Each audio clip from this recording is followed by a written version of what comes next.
So I briefly wanted to go over laser lights, since this is a feature that you will start to see roll out amongst other vehicles in the lineup. Initially, it did debut with the i8, at least in the States, and it was only available in the i8 for quite some time.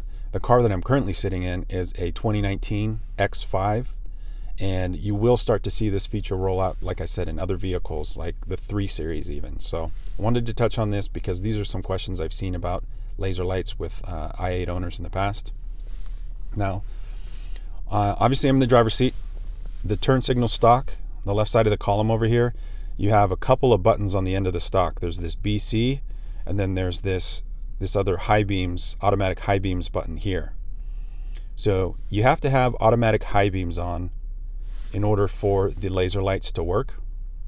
Now, again, because of the market, there's different rules and regulations depending on the markets. In the US market, regulations basically dictate the application that we get to use here.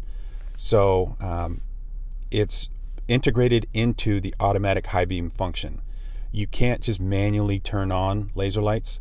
It has to be engaged automatically by the system once it notices that conditions are being met. So keep that in mind.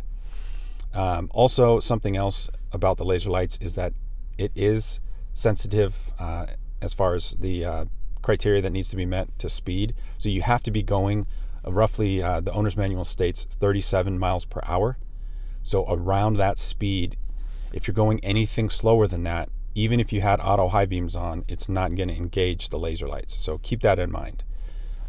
You can see some of this information too, as well as a video on the onboard system if you go into the iDrive.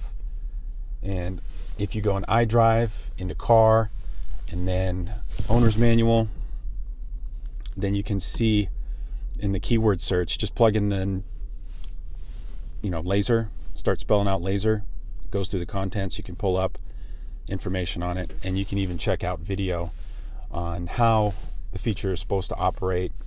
All right, guys, so that wraps up the video. If I didn't touch on something that you were hoping to find out about, let me know. I'll see if I can't help you out. Otherwise, I'll see you guys in the next video.